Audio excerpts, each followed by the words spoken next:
हमने देखा था कि भाई जब रोशनी की सिमत बदलती है किसी चमकदार या मुस्तवी सतह से तो उसको हम कहते हैं रिफ्लेक्शन ऑफ लाइट या रोशनी का इनकास। अब यहाँ पर धुएं में जो है अच्छी तरह नजर आता है, देखिए आप देख रहे हैं हाँ। कि जितना हम देखो यहाँ पर एक जो लाइट है जो जा रही है इधर से मेरे हाथ से, उसे कहते हैं रोशनी। अब जो दूसरी तरफ दिखाई दे रहा है आपको मुड़कर जा रही है वो जो है मुनाक्स रोशनी है, रिफ्लेक्टेड रे। ठीक है, जितना हम चाहेंगे देखो इस तरफ जितना हम स्ट्रेट मारेंगे उतनी ही फासले पर जो है दूसरे साइड जो है रोशनी चली जाएगी।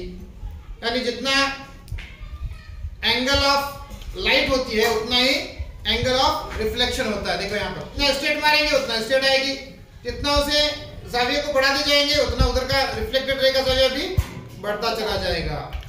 एंगल ऑफ रिफ्लेक्शन समझ में आ रही? हाँ। समझ सकते जी। अब हम जो है रिफ्लेक्शन का खेल खेलते हैं जिसे हम कहेंगे मल्टीपल रिफ्लेक्शन। ठीक है, मुरक्कब इनकास। अब मैं यहाँ पर से यहाँ से लाइट जो है मैं जुबैर के आईने पर गिराता हूँ। अब देखिए वो आईना जो है फिर वो सलाहुद्दीन के आईने पर गिर रहे हैं, फिर वहां से अरसलान के आईने पर, फिर वहां से रोजन के आईने पर। अब ये नजर इसलिए आ रहा है कि वहां पर हमने धुआं उड़ाया तो धुएं में अच्छी तरह नजर आता है।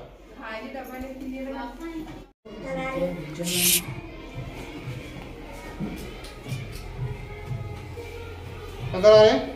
हाँ। तो इस तरह हम रिफ्लेक्शन का खेल कर सकते हैं। इसे कहते हैं मल्टीपल रिफ्लेक्शन। बोलो क्या कहते हैं? Multiple reflection.